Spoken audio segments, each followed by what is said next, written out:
Have you ever had one of those days where the smallest thing cracked something deep inside you? It wasn't a car crash. It wasn't betrayal.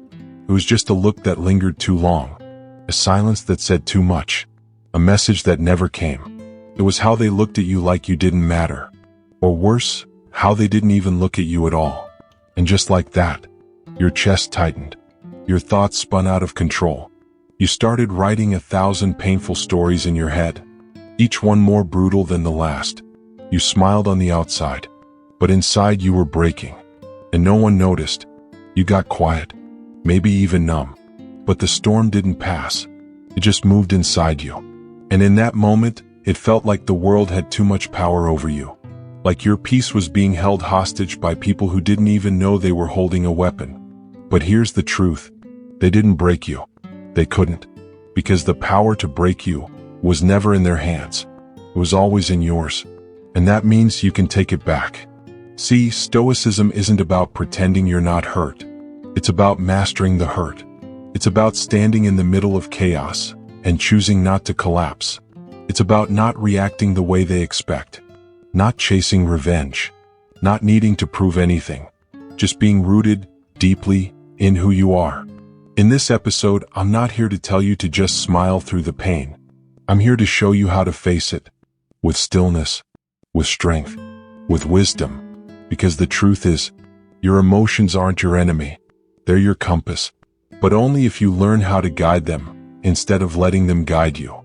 So if you've ever been crushed by someone's silence, or felt yourself drowning in your own thoughts, this is for you. I'm going to walk you through 10 powerful Stoic principles. Not just to help you stop spiraling, but to help you rise again. Because this is the turning point. Not because the world gets easier, but because you get stronger. Let's begin.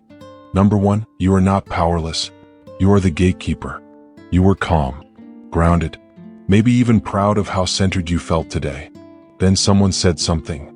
A passive jab, a dismissive glance, a tone that cut deeper than it should have. And before you knew it, your chest tightened, your jaw locked. Words flew out that you couldn't take back. And afterward, you sat there tense, replaying the whole thing. And the thought hits you like a wave. They ruined my day. But let's pause here. Because this moment, this belief, is where everything can change. What if I told you they didn't ruin your day? You gave them that power. That's not criticism. It's a lifeline. Because if they control your mood, then you're powerless. But if you handed them that control, then you can take it back. And that's the Stoic path. Epictetus said, "It's not what happens to you but how you react to it that matters." It's easy to quote, but in the moment, it feels impossible. Because there's this space, this tiny moment, between what happens to you and how you respond. And that space, that's where your freedom lives. Most people don't even know it exists. They go through life like dominoes, get pushed, fall over. React, react, react. But not you. You're here because you want more than that. You want power over your life, not by controlling others, but by mastering yourself. That's what Stoicism is. There are two worlds, the outside world and the one inside you. And in between those two stands a gate. And you are the gatekeeper. People can knock on it. They can yell, insult, provoke. But unless you open that gate, their chaos stays outside. You don't have to let it in. When someone disrespects you, you don't owe them your peace. You don't owe them your energy. You don't owe them a reaction. You owe yourself your clarity. That moment when your heart races, that's the test. That's the space Epictetus was talking about. And in that space you have a choice. Do I give them control of me, or do I keep my center? Because here's the truth. Your emotions, they're not remote controlled by others. You are not a puppet. You have a say in how you show up. And here's the power move. Feel the fire, but don't throw it. You can be angry without being consumed by it. You can feel hurt without lashing out. You can pause, and in that pause choose something better. Think about this. If someone handed you a remote and said, "Here, control how I feel today," you'd probably laugh, right? But that's what we do every time we say, "He made me mad. She got under my skin. They ruined my mood." No, They didn't. They knocked on the door, and you opened it. You let them in. But here's the good news. That means you can also shut it.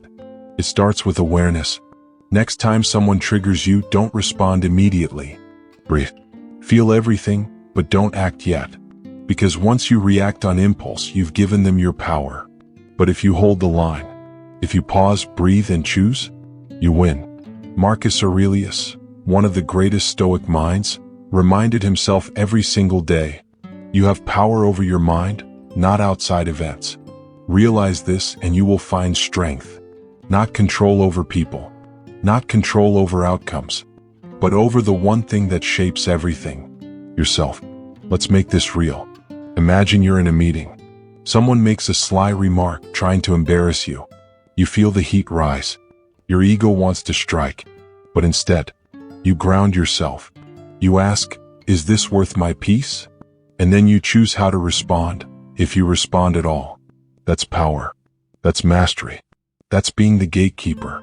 Because anyone can react, but only the strong can pause. Only the wise can choose. The next time someone tries to rattle you, don't ask, why did they do that to me? Ask, why did I let it get to me? And then, reclaim your gate. Here's something simple to remember. I control the gate. I protect my peace. I choose my response. Say it out loud. Say it when your voice trembles. Say it when the urge to explode feels overwhelming. Because that's not weakness. That's strength. That's Stoicism in action. And that's the first step to emotional mastery, to living life on your terms, to becoming the kind of person who can't be broken by what they can't control. If you're ready for the next step, I'll show you how to prepare your mind before the chaos ever arrives. So when the storm hits, you're already steady. Let's keep going. Number 2, drop the fantasy. People won't act like you. You gave. You showed up when no one else did. You remembered the little things. Stayed loyal when it wasn't easy. You bent over backward for someone who couldn't even bother to text you back. And now you're left feeling betrayed. But what you're really feeling, deep down, is confused. Because in your heart you thought, if it were me, I wouldn't have done that to them. And that right there is the problem. You expected you from someone else. And when they didn't show up like you would have, it broke something. Let's get brutally honest.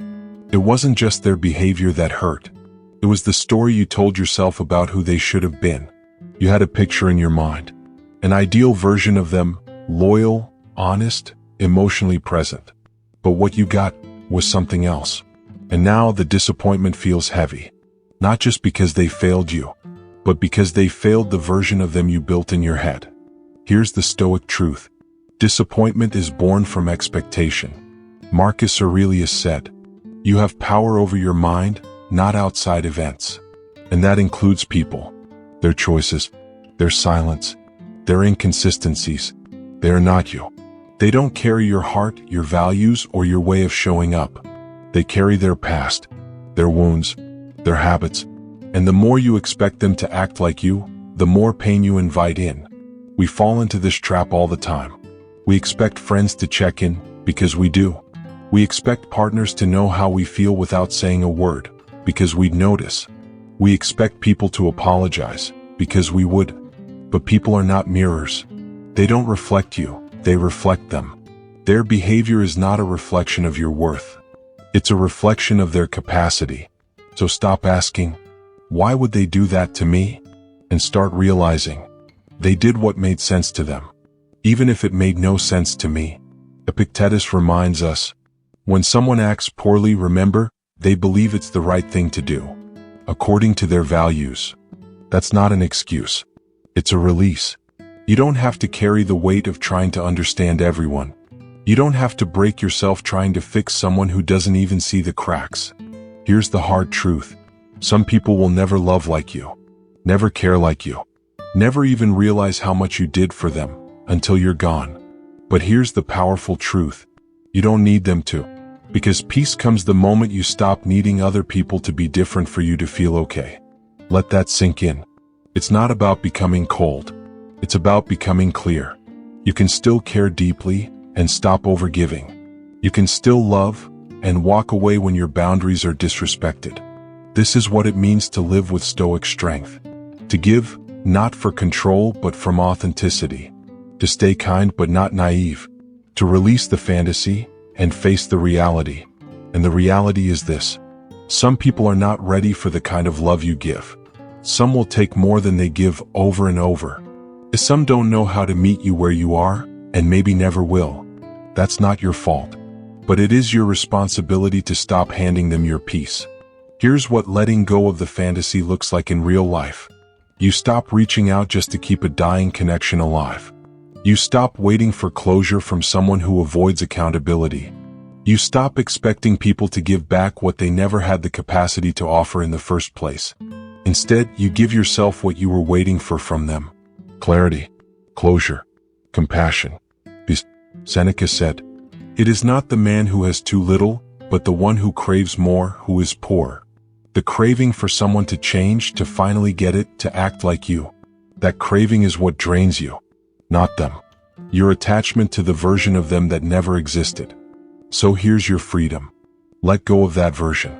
Let go of the wish that they'll magically wake up and treat you differently. Let go of waiting. Because the moment you stop hoping they'll change, you start changing. You come back to yourself. You stand taller. You get your energy back. You say, "I gave what I could. I showed up honestly.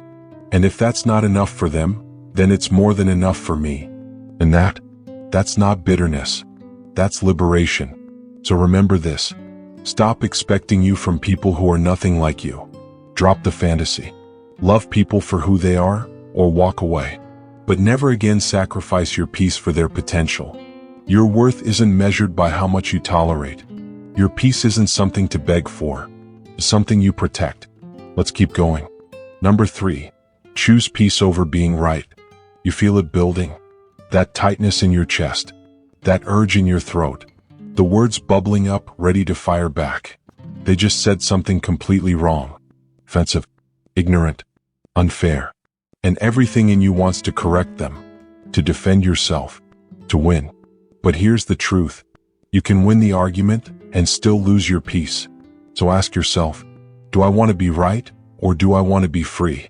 Arguments are tempting. They make you feel powerful, like you're taking control. But what they usually give you is more stress, more noise, and less clarity. The Stoics understood this. They didn't avoid the truth. They just didn't hand over their peace in the process of proving it. Marcus Aurelius said, "You always have the option of having no opinion. There's never a need to lose your peace over someone else's noise." And that's exactly what most arguments are. Noise. Not truth-seeking. Not growth. Just ego clashing with ego. We want to be heard. We want to be right. We want the other person to see it, to finally understand. But at what cost? Your energy? Your inner calm? Your emotional balance? Because here's the reality. The more you fight to prove your point, the more you lose control over yourself. And what are you really fighting for? Is it truth? Or is it just the need to feel superior? Be honest. Because real power, true power, doesn't come from winning battles. It comes from choosing not to fight every time you're provoked. Epictetus put it simply. If someone speaks badly of you, live in such a way that no one believes it. You don't need to explain yourself. You don't need to defend every comment, correct every lie, or challenge every slight. Just live. Live with so much clarity, consistency, and integrity that your actions speak louder than any argument ever could. And when someone says something that stings, something unfair, disrespectful, or flat out wrong, try this. Pause, smile, and say, "You could be right." Not sarcastically, not with attitude, but calmly, because maybe they could be. And even if they're not, arguing about it won't change anything. You keep your dignity. You keep your peace. You walk away lighter, not heavier. Seneca said, "The best cure for anger is delay." And that delay, those few seconds you take before reacting, that's where your power lives. That's where you choose peace. Here's the truth most people miss. Letting someone believe they won the argument? That's not weakness. It's maturity. It's mastery. Because peace isn't passive. It's disciplined. It takes strength to be silent. It takes strength to walk away without needing the last word. It takes strength to let your actions, not your words, do the talking. Imagine this.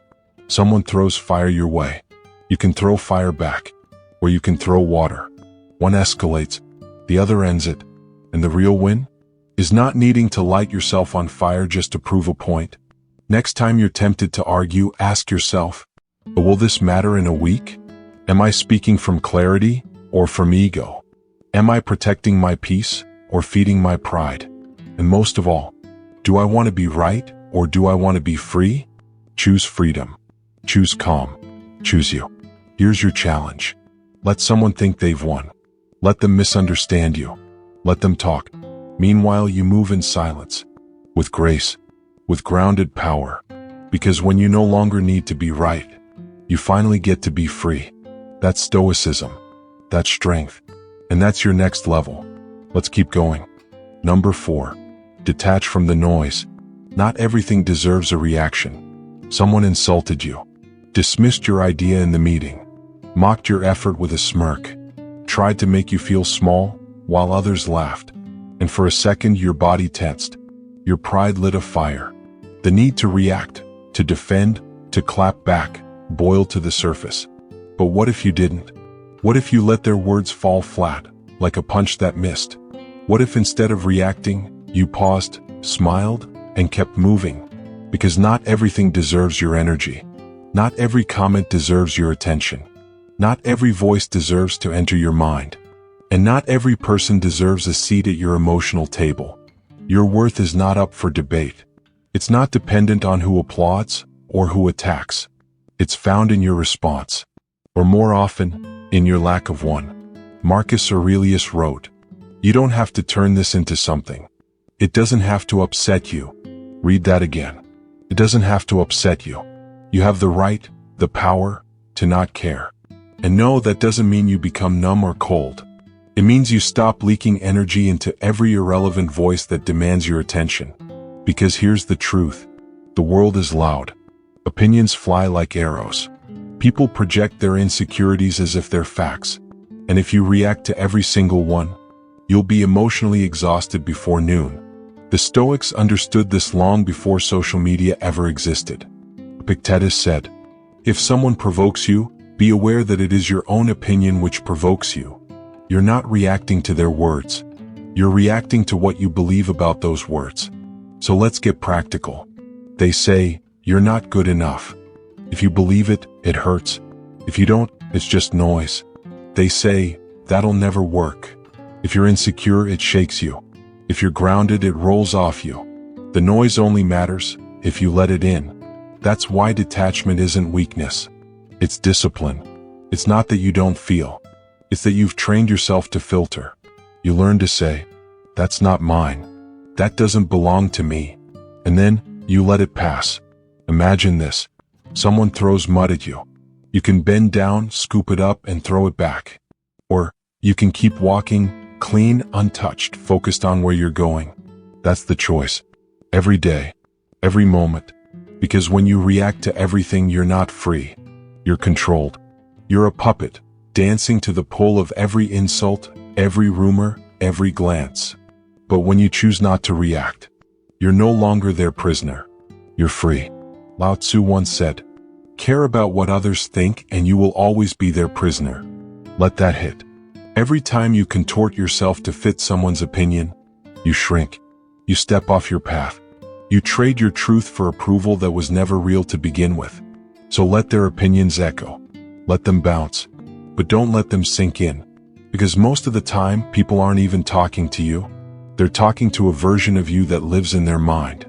A version shaped by their own fears, projections, and misunderstandings. You don't owe them correction. You don't owe them a reaction. You owe yourself your peace. Seneca said, "We suffer more in imagination than in reality." And so often the insult isn't even what hurts.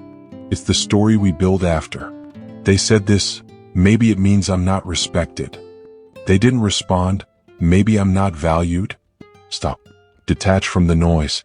Come back to reality. Come back to your power. You are not obligated to attend every argument you're invited to. You are not required to react just because someone else is loud. You are allowed, completely allowed, to say nothing and still win.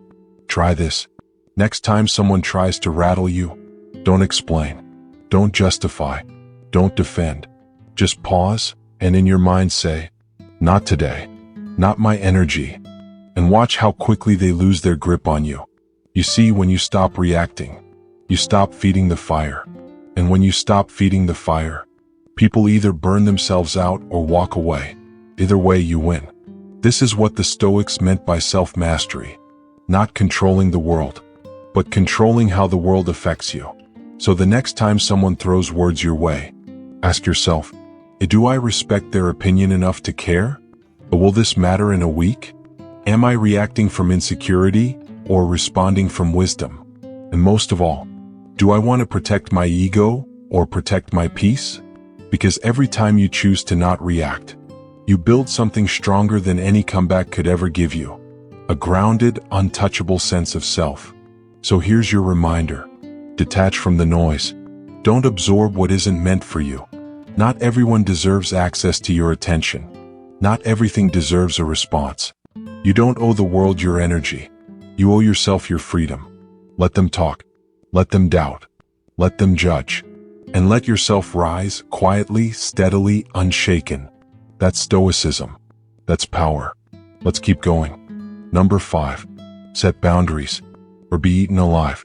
If you're always saying yes, let me tell you what's really happening. You're silently, consistently, painfully saying no to yourself. Every time you say yes when you want to say no, you're abandoning your own needs to make someone else comfortable. And you might think that's kindness, but when it becomes a pattern, that's not compassion, it's self-erasure. Because without boundaries, your life becomes a public sidewalk, and everyone walks all over it. Let's get one thing clear. Boundaries aren't cruel. They're sacred. They say, this is who I am. This is what I value. And this is how I protect it. Seneca said it best. No person hands out their money to strangers, yet they hand out their time, their mind, their peace for free. We guard our wallets. We lock our doors. But we leave our emotional energy wide open, accessible to anyone with a demand, a complaint, or a guilt trip. And we wonder why we're exhausted. Because when you give everyone access, you give away your clarity, your focus, your mental peace, until there's nothing left for yourself. Boundaries aren't about building walls. They're about building doors with locks and deciding who gets a key. And the hard truth is this. If you don't set boundaries, people will keep taking. Not because they're evil, but because you've trained them to. You've shown them that your yes is always available, that your sure no problem is never too far away. And over time they stop asking. They just expect. You become the reliable one, the easy one, the one who never pushes back, until one day you explode, or break down, or quietly disappear. But what if it didn't have to get that far? What if you could start saying no? Not with guilt, but with grace? That's Stoic strength. Because boundaries are not about control. They're about clarity. Clarity of what matters. Clarity of what drains you. Clarity of who truly deserves access to your life. Let me ask you this. Would you let someone steal hours out of your day, every day, and call it being nice? Would you let someone take your peace and sleep well at night, just because you didn't want to offend them? No. Then why do you do it with your energy? Marcus Aurelius wrote, "The tranquility that comes when you stop caring what they say, or do, or think, only what you do. Your time, your focus, your peace, it's your responsibility. And if you're always trying to keep the peace out there, you'll lose it in here." Here's what boundaries actually sound like. I won't be available for that. That doesn't work for me right now. I need some space. I can't commit to that today. Please speak to me with respect. Simple, clear, firm. Not aggressive, not apologetic, just honest. And if someone takes your boundary personally, that's not your problem. It's their unprocessed entitlement. Because healthy people respect boundaries. It's the ones who benefited from your lack of them who will resist. And that's okay. Let them resist. Let them walk away. You're not here to keep everyone comfortable. You're here to live aligned with your values, your peace, your truth. Think of boundaries as armor for the soul. Not a weapon, not a shield to push people away, but a filter, so what doesn't serve you doesn't stay. You protect your peace not by isolating, but by choosing what and who you allow into your world. So when do you start? You start now. Not after one more burnout. Not after another sleepless night. Not after you've sacrificed your own goals to help someone who wouldn't do the same for you. You start now with one small no. Because every time you say no to something that drains you, you're saying yes to something that heals you. Your rest, your focus, your mental clarity, your joy. And that is not selfish. That is survival. Seneca also wrote, "He who is everywhere is nowhere." If you're always available, always reachable, always rescuing, you lose yourself. You become scattered, not present. Depleted, not giving. Invisible, even while you're doing everything for everyone. But when you set boundaries, you become whole again. Focused, grounded, respected, not just by others, but by yourself. So here's your challenge. Say no today. Not rudely. Not with drama. Just with clarity. Say no to the thing you're doing out of guilt. Say no to the person who's used your kindness as currency. Say no to the version of you that thought saying yes was the only way to be loved. And watch how you rise, how your spine straightens, how your mind quiets. Because boundaries do something powerful. They teach the world how to treat you, and they teach you how to treat yourself. So here's your reminder. Set boundaries, or be eaten alive. Your peace is not up for negotiation. Your energy is not unlimited. And your yes is only powerful when your no is real. You don't need to explain. You don't need to defend. You just need to decide.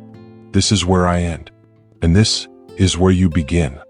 Protect your peace like your life depends on it, because emotionally it does. Let's keep going. Number 6. Learn the power of silence. They want a reaction. They poke. They prod. They throw words like daggers hoping something sticks.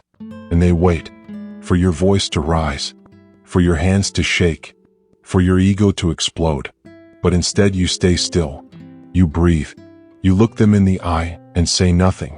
And in that silence, they panic. Because nothing confuses chaos more than calm. Nothing disarms an attacker more than indifference. That's the power of silence. Silence isn't weakness. It's warrior-level discipline. It's knowing you could destroy them with words, but choosing not to. Because the moment you engage, they own your energy. But when you're silent, you stay sovereign. Untouchable. Unbothered. Unmoved. Marcus Aurelius wrote, "The best revenge is to be unlike him who performed the injury." Someone insults you. You don't mirror it. You rise above it. Not out of pride, but out of principle. Because silence is not submission. It's control. It's pausing when your ego wants to lash out. It's walking away when your pride wants to swing. It's restraint wrapped in power. You see, the world loves noise, drama, arguments, reaction videos, social media outbursts. But the Stoic doesn't move like that. The Stoic observes, breathes, responds rarely, and only when it matters. They understand something most people don't. Every time you react, you tell the world where your buttons are. And once they know that, they'll keep pressing. So what do? You become harder to provoke. Not because you're cold, but because you're centered. When someone talks down to you, smile. When they lie about you, build.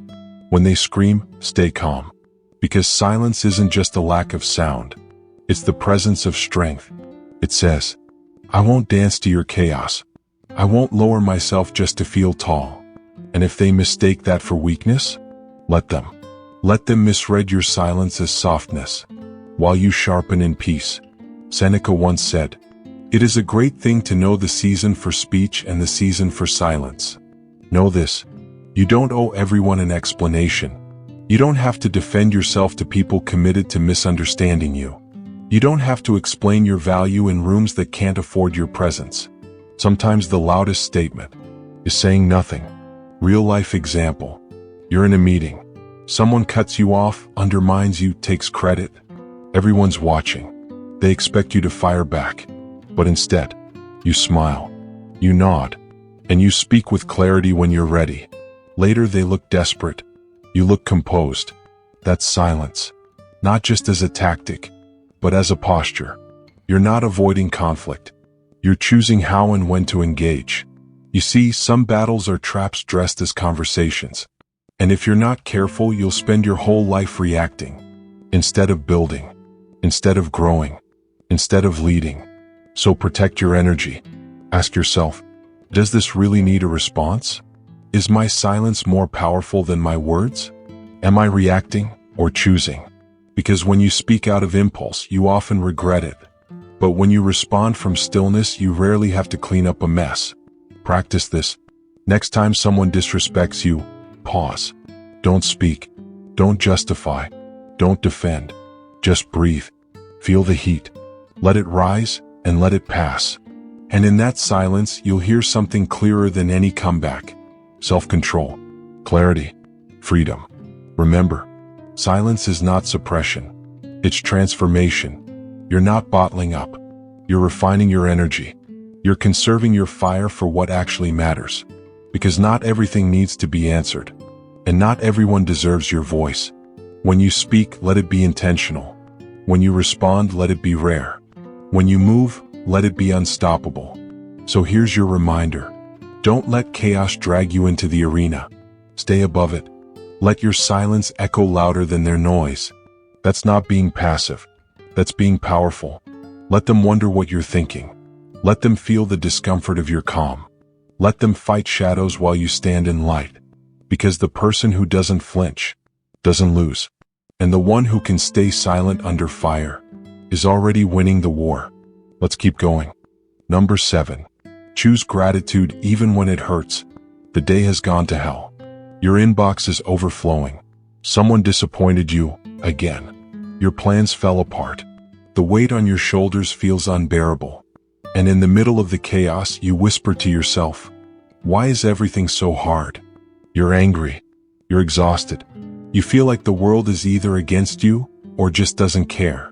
But in that moment right there, pause. Take a breath. Feel the ground beneath your feet. Feel your chest rise and fall. Now ask yourself one simple question. What is still good? Name one thing. Just one. The roof over your head. The clean water in your cup. A quiet moment. A person who believes in you. Or maybe just the fact that you're still here. That's gratitude. And it's not some fluffy feel-good trick. It's rebellion. It's choosing to see clearly when the world tries to blind you. Cicero said, gratitude is not only the greatest of virtues, it is the parent of all others. Because when you can find thanks in pain, you become unshakable. Gratitude doesn't erase hardship. It puts it in context. It shifts your gaze from what's missing to what's still present. From what broke you to what's helping you heal. The Stoics understood this deeply. They practiced what's called premeditatio malorum, visualizing what could go wrong so that when difficulty came, they were ready. But they didn't stop there. They trained their minds to return to appreciation, to look for the lesson, to hold on to what remained. Marcus Aurelius, in his darkest moments, still wrote, when you arise in the morning, think of what a privilege it is to be alive, to breathe, to think, to enjoy, to love. Even that is enough. Because here's the truth no one wants to hear. Pain will come. Life will disappoint. People will leave. You will lose things you thought were permanent. But in the wreckage, you still have a choice. You can curse the sky, or you can thank the light that still gets through the cracks. You can spiral, or you can steady yourself by holding on to what's left. Gratitude doesn't ignore reality. It grounds you in it, but focuses your attention on what serves you instead of what drains you. It says, yes, this is hard. Yes, I'm hurting, but I'm still here. And while I'm here, I choose to see what's good. Try this. When the world feels heavy, take 60 seconds, close your eyes, and name 3 things out loud that you're grateful for. Watch what happens. Your body softens. Your breath deepens. Your mind slows down. That's not magic. That's neurochemistry. Gratitude literally rewires your brain to notice possibility instead of danger, to access strength instead of spiraling in fear. And over time, it builds something powerful inside you. Resilience. Because when you train yourself to see the good, even when it hurts, you're no longer ruled by what happens to you. You become guided by what's eternal in you. Real life example. You lost your job. Your heart is pounding. Your mind is racing. How will I pay the bills? What do I do now? Pause. Yes, it's real. Yes, it's terrifying. But also, you now have time. Time to recalibrate. Time to reassess what truly matters. Time to rebuild, stronger, wiser, clearer. That shift in mindset? That's gratitude. Not for the loss, but for the chance to grow through it. Here's the shift. Gratitude doesn't always feel good. Sometimes it's bitter. It arrives with tears in your eyes and shaking hands. But it still shows up. And when it does, you don't have to force joy. You just have to acknowledge. There's still something worth living for. That's enough. And you'll be tempted, especially in pain, to say, but I don't feel grateful. That's okay. Gratitude is not a feeling. It's a discipline, a practice, a muscle you build day after day. The more you use it, the stronger it becomes. Until one day, even in the middle of heartbreak or chaos, your first instinct is not panic. It's perspective. So next time the world tries to break you, try this instead. Pause. Breathe. Say, this is hard, but I am grateful for and then watch what happens next. Here's your reminder. Gratitude is not denial. It's defiance. It's choosing to see what's still beautiful. In a world that often wants you to only see what's broken. It's armor for the soul. It's clarity in the fog. It's the anchor that keeps you steady when everything else falls apart. So when life feels unbearable, remember, you don't have to be happy to be grateful. You just have to notice what remains. Even a single breath is enough. That's Stoicism. That's strength. That's how you keep walking through the pain with your head held high. Let's keep going. Number 8. Reframe criticism as fuel. You heard it. That comment. That side remark. That unexpected jab hidden behind just being honest. And it stung. Not because it was brutal, but because a small part of you wondered, what if they're right? Criticism can cut deeper than a knife. Not because of the words themselves, but because of the voice they awaken inside you. That little voice that's already insecure, already doubting, already whispering, you're not good enough. And when someone points at your cracks, that voice gets louder. But here's the Stoic invitation. Don't run from it. Don't cover it up. Lean into it and listen. Not all criticism is cruelty. Sometimes it's truth, dressed in discomfort. And even when it hurts, ask yourself, is there something here I can use? Because that's the difference between ego and evolution. Ego defends. Evolution reflects. Ego says, they don't know what they're talking about. Evolution says, maybe they do. Let me see what's true. Epictetus said, if someone speaks ill of you, ask yourself, is it true? If yes, correct it. If no, laugh. It's not about agreeing with every opinion. It's about extracting what serves your growth and discarding the rest. You see, most people either absorb criticism and feel destroyed, or reject it completely and learn nothing. But the Stoic path is different. You examine it. You test it. You reframe it. You say, thanks for the feedback, even if the delivery sucked. You turn it into fuel. Let's make this practical. Someone says, you're too emotional. Ego says, I'm passionate. Wisdom says, am I reacting instead of responding? Someone says, your work isn't good enough. Ego says, you just don't appreciate me. Wisdom says, where can I tighten the quality? What can I improve? This is not self-blame. This is self-responsibility. Because here's the truth. No one evolves in an echo chamber. Growth demands tension. Progress requires pressure. And the people who challenge you might just be giving you the mirror you've avoided. Seneca wrote, as long as you live, keep learning how to live. That means being teachable. Even when it's uncomfortable. Even when it bruises your pride. And yes, some people criticize not to help you but to hurt you. Their intention is petty, jealous, or bitter. But even then, you can extract the lesson. Because the Stoic doesn't just grow from praise. They grow from friction. They don't waste time being offended. They spend time becoming unoffendable. Try this mental shift. Instead of asking, "Why did they say that about me?" ask, "Why did it affect me so much?" Because often the sting reveals more about our own wounds than their words. If someone calls you lazy and it doesn't hit, you move on. But if it pierces you, maybe deep down, you know you've been slipping. That's not shame. That's an invitation to rise. So don't resent criticism. Recruit it. Let it train you, sharpen you, humble you, make you unshakably strong. Even Marcus Aurelius, the emperor of Rome, kept a daily practice of reflection. He wrote reminders to stay teachable, to check his pride, to embrace correction. If the most powerful man in the world could do that, what's stopping you? You want to grow? You want to be calm under fire? You want to live with integrity? Then you need to stop avoiding discomfort and start walking toward it. Because growth doesn't come from comfort. It comes from being challenged and choosing not to flinch. Here's your challenge. This week, when criticism comes your way, pause. Don't get defensive. Don't explain. Just say, "Thank you. Let me think about that." Then actually think about it. Is it rooted in truth?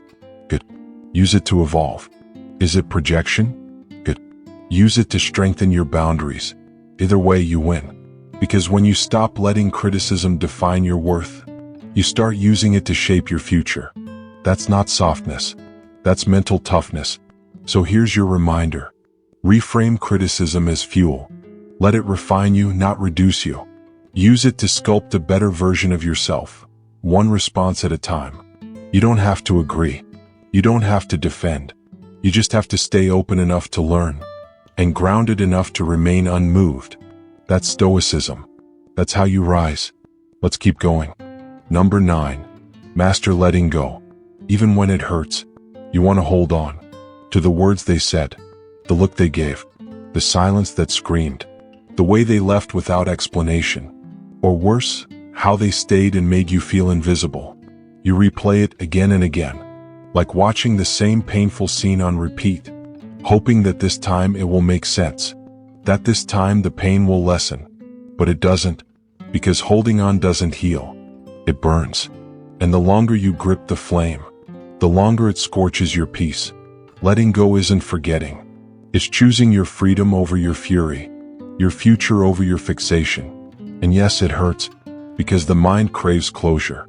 And the heart wants justice, wants someone to make it right, wants the past to change. But it won't.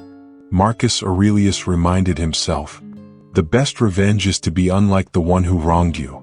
That's Stoicism. Not reacting with equal cruelty. Not letting someone else's actions define your inner world. But choosing to rise anyway.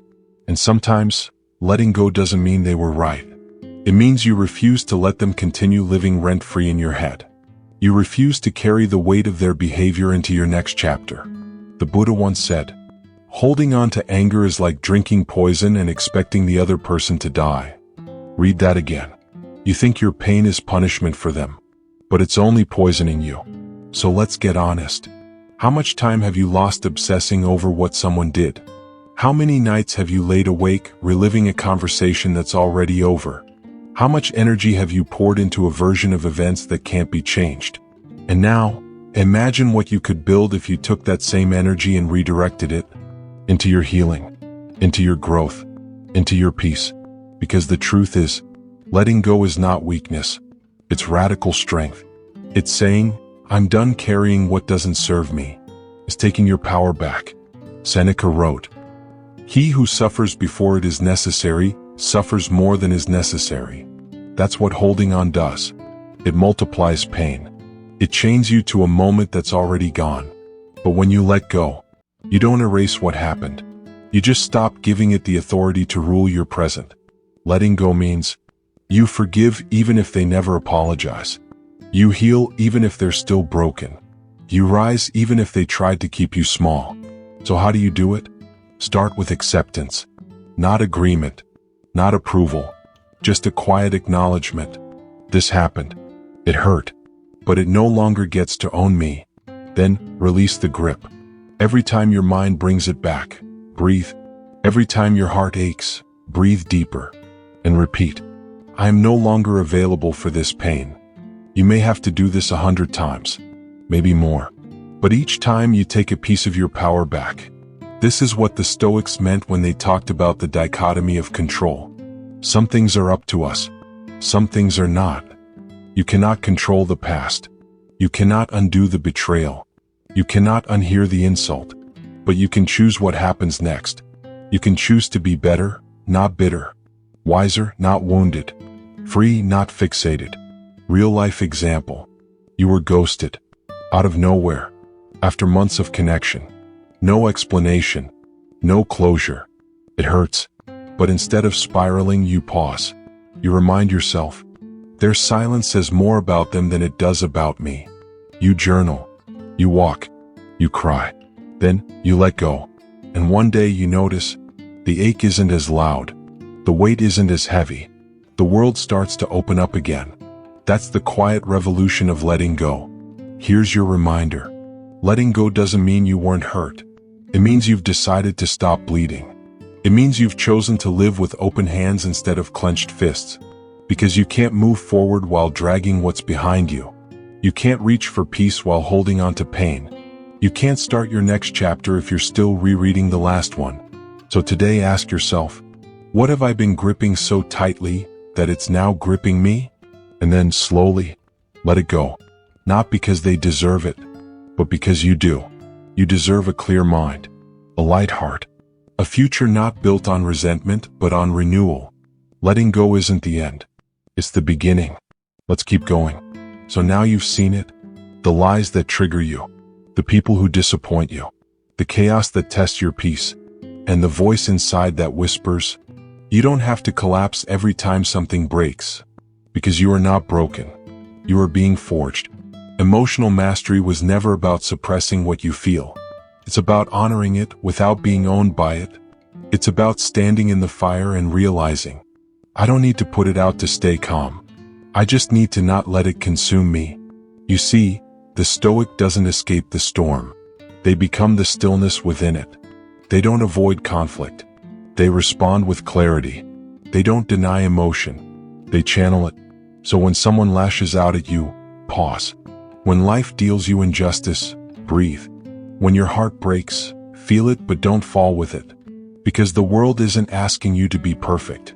It's asking you to be anchored. To be the kind of person who walks into the room and shifts the energy. Not by shouting, not by demanding, but simply by being unmoved. That's the quiet power of the Stoic within you. And yes, you'll be tested. The rude comment, the betrayal, the disappointment, the temptation to spiral, to overthink, to react. But when those moments come, and they will, you now have a choice. You can collapse into the chaos, or you can rise above it. Not because you're cold, but because you've built something stronger. Not armor, but awareness. Not walls, but wisdom. So here's the truth. Every time you pause instead of explode, every time you breathe instead of break, every time you choose peace over drama, you are rewriting your story. You are becoming. And the world may not notice. They may still try to provoke you, pull you down, test your limits. But they'll feel something different. They'll feel that they can no longer access you the way they used to. That you've outgrown the triggers that once held you hostage. Because you are no longer handing your peace over like it's disposable. You now guard it, like it's sacred. Because it is. So if today felt like too much, breathe. If your emotions tried to run the show, pause. If someone pulled you into their chaos, step back. And choose again. This is a practice, not perfection. But every choice builds something. Every moment of discipline is a brick. And every time you choose presence over panic, you're building a fortress no storm can shake. So here's your call to action. Take one lesson from today, just one, and apply it this week. Maybe it's choosing silence. Maybe it's letting go. Maybe it's setting a boundary. Maybe it's choosing not to argue with someone who just wants to win, not understand. Whatever it is, do it. Live it. Become it. And if this message stirred something in you, don't keep it to yourself. Share this with someone who's walking through their own storm. Drop a comment below. What's one thing you're letting go of? And if this spoke to your soul, subscribe, stay connected, and keep building that inner fortress. Because peace isn't something you stumble upon. It's not a place. It's a process, a practice, a path you walk, brick by brick, breath by breath, battle by battle. And with each choice, each pause, each moment of clarity, you're not just surviving anymore. You're mastering. So the next time life comes swinging at you, don't just brace. Don't just react. Stand still, unshaken. Because you are the storm now. And the world, it can roar all it wants. You've built something deeper, something steadier. And no one, not a person, not a comet, not a moment, can take that from you, ever again.